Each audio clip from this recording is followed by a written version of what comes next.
Good morning students.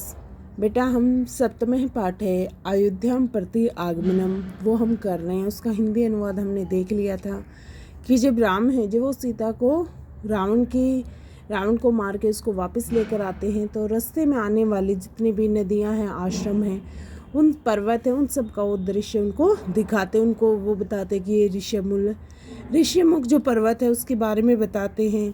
इसके अलावा रास्ते में आने वाली जो पंपा झील है उसके बारे में भी बताते हैं, गोदावरी नदी है उनके बारे में भी बताते हैं, तो सबरी और जो अनसुईया थी उनके बारे में भी वो विस्तार से उनको बताते हैं। ठीक है बेटा, आइए अब उससे आगे का अभ्यास कार्य है वो हम करते हैं।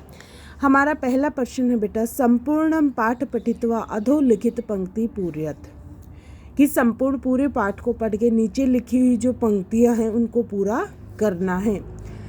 अत्र अहम वानर इंद्रेण, में यहाँ पर वानरों के इंद्र क्या कौन था? सुग्रीवेण समागते, सुग्रीव के साथ वो यहाँ पर फर्स्ट टाइम में पहली बार मिला था। एषा गोदावरी रम्या, कि यह गोदावरी रमणीय क्या? प्रसन्न सलीला सुबह, ये साफ पानी वाली सफेद रंग वाली, ठीक है ना, वो ये नदी है। अत्र सीते तव्या दृष्टा, कि अरे सीते तुम देखो, किसको देखो? तापसी धर्मचारिणी ही, की तपस्या करने वाली और धर्मचारिणी कौन कहा गया है? अनसुईया को। अत्र माँ कैकई, कि यहाँ पर माता कैकई है, वो क्या करने आई थी? प्रसादी तुम आगता, कि वो मुझे क्या प्रसन्न करने के लिए आई थी। इयम च दृश्यते गंगा, की इस दृश्य को देखो, इस गंगा को देखो। क्या देखो? कौन सी गंगा थी? पूज्या त्रिपथ गमा नदी, की त्रिपथ पर यानी कि तीनों पथों पर गमन करने वाली इस पूजनीय नदी को देखो। श्रृंगवेरपुरम जो श्रृंगवेरपुरम में क्या मिला था? राम जी किससे मिले थे? निषाद राज अपने मित्र गु से वो मिले थे। गुहो यत्र शखा मम, ऐसा सा दृश्यते सीते, कि यह दृश्य देखो। कौन सा दृश्य?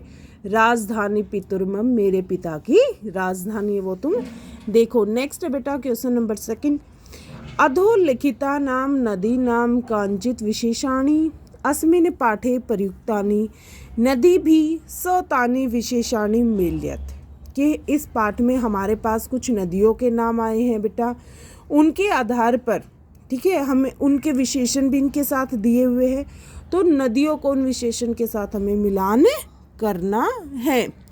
पहला बेटा देखो, क में है विशेषाणी पद, ख में नदियों के नाम। पहला है हमारा यूपमालिनी, विशेषण है, नदी का नाम है गोदावरी। हमें मिलान करना है कौन सा सही है बेटा, ठीक है। उसके बाद सेकंड है पूज्या त्रिपथ गाहा नदी, 3 पथों पर गमन करने वाली, अभी पढ़ा था ना। चलो नेक्स्ट है चित्र कानना, विभिन्न प्रकार के जो चित्र थे, वनों में जो सुंदर दृश्य थे, फूल थे, उनसे युक्त प्रसन्न सलीला, की साफ रंग वाली शुभ सफेद पानी वाली नदी। गोदावरी हो गई हमारी, यमुना है, गंगा है, सरयू है। अब बताओ बेटा कौन सी नदी किसके साथ जाएगी? यूपमाला किसके साथ जाएगी? सरयू नदी के साथ। त्रिपथ गमा नदी किसके साथ जाएगी? 3 पथों पर कौन घूम रही है? गंगा नदी। अब रह गई चित्रकाना, किसके साथ जाएगी? यमुना नदी के साथ। और प्रसन्न सलीला सुबह किसके साथ है? गोदावरी के साथ, क्योंकि गोदावरी के बारे में कहा गया था ना। नेक्स्ट है बेटा, अधोलिखित घटना कुत्र जाता, कि नीचे जो घटना है वो कहाँ पर हुई है, उसका सही उत्तर चुन के पाठात चित्वा शुद्धम उत्तरम रेखांकित कुरुत, कि पाठ को पढ़ के आपको शुद्ध उत्तर है वो रेखांकित करना है। अस्मिन् पर्वते रामे सुग्रीवेन स अमिलत, कि इस पर्वत पर राम और सुग्रीव मिले थे। चित्रकूट पे मिले थे बेटा, ऋष्यमुख पर। चित्रकूट पर तो क्या हुआ था? माता कैकई आई थी भरत के साथ। नेक्स्ट बेटा, अश्या तीरे धर्मशालिनी ही शबरी दृष्टा, कि इसके किनारे पर धर्मशालिनी, धर्म का पालन करने वाली सबरी को देखा था। कौन से? यमुना के या पंपा के किनारे पर। अत्तर रावणे जटायु हतवान, यहाँ पर रावण ने जटायु को मारो। कहाँ पर मारा था? उसके जन्म स्थान पर। भरद्वाजस्य आश्रम में अश्यातिरे विद्यते कि भारद्वाज ऋषि का जो आश्रम है वो इस नदी पर स्थित है। कौन सी पर है, सरयू या यमुना? यमुना नदी के किनारे पर बेटा। अयोध्या नगरी अश्यातिरे विद्यते, अयोध्या नगरी कौन सी नदी के किनारे पर स्थित है? सरयू के। वो लास्ट में बोलता भी है ना सीता मैया को कि तुम इसको वैसे ही क्या करो, प्रणाम करो, हम यहाँ पर दोबारा आ गए हैं। इसके बाद बेटा हमारा 7.1 अधोलिखित प्रश्नानाम उत्तर एक पदेन लिखित, कि नीचे लिखे गए जो प्रश्न हैं उनके उत्तर है वो हमें एक पद में लिखने हैं। ऋष्यमुख पर्वत की दृषि धातु भी विरित आसित, की जो ऋष्यमुख पर्वत पर उसकी वो जो धातुएं थी वो कैसी किससे युक्त थी, कैसी वे प्रकाशित हो रही थी, कैसी हो रही थी बेटा? कांचनई, जैसे सोने की जो धातुएं, सोना चमकता है ना, जैसे काले बादलों के बीच में बिजली चमकती है, वैसे ही वहाँ पर उसकी जो धातुएं थी, पर्वत था, वो वैसे ही धातु की तरह सोने की जैसे धातु चमकती है वैसे ही वो चमक रही थी। पंपा तीरे रामे काम अपश्यत, पंपा जो किनारे थे, पंपा के किनारे पर राम ने किसको देखा था? शबरी को देखा था, शबरीम। जन्म स्थाने जटायु केन हत, जन्म स्थान जटायु को उसके जन्म स्थान पर किसने मारा था? रावणेन, रावण ने। रावणेन सीता बलात् कुतः हरिता, कि रावण है वो सीता को बलपूर्वक कहाँ से लेकर गया था? कहाँ से? पंचवटी से। नेक्स्ट बेटा क्वेश्चन नंबर 2 संबोधन पदानाम स्थाने प्रथमा एक वचने पदम लिखत, कि जो संबोधन पद है उसको हमें प्रथमा विभक्ति के एक वचन में लिखना है बेटा। ये हमारी संबोधन आती है ना, सप्तमी के बाद संबोधन आता है। अब है हमारा सीते, सीते का एक वचन में क्या हो जाएगा? सीता। विलासिनी का क्या हो जाएगा? विलासिनी, बड़ी ई की मात्रा आ जाएगी बेटा, अगर छोटे की लगाइए तो वो हमारा बहुवचन हो गया। ऐसे ही वर्णिनी, वर्णिनी का क्या हो जाएगा? वर्णिनी, ई बड़ी हो जाएगी। शुभ दर्शने, शुभ दर्शने का क्या हो जाएगा? शुभ दर्शनः। विशेषय पदई स उपयुक्त विशेषणानि लिखत, कि विशेषण के साथ विशेषय जो पद है, ये भी हमारे विशेषय पद हैं, इनके साथ हमें सही विशेषण शब्द है वो लिखने हैं। जैसे जलद के लिए यानी कि बादलों के लिए बिजली की चमक आई थी ना, बिजली की चमक के साथ, वैसी सविद्युत। जटायु क्या था? महातेज यानी कि महातेजस्वी। सुग्रीव के लिए क्या शब्द आया था बेटा? वानरेंद्र है। शबरी कैसी थी? धर्मशालिनी। पर्णशाला क्या आया था? चित्रा।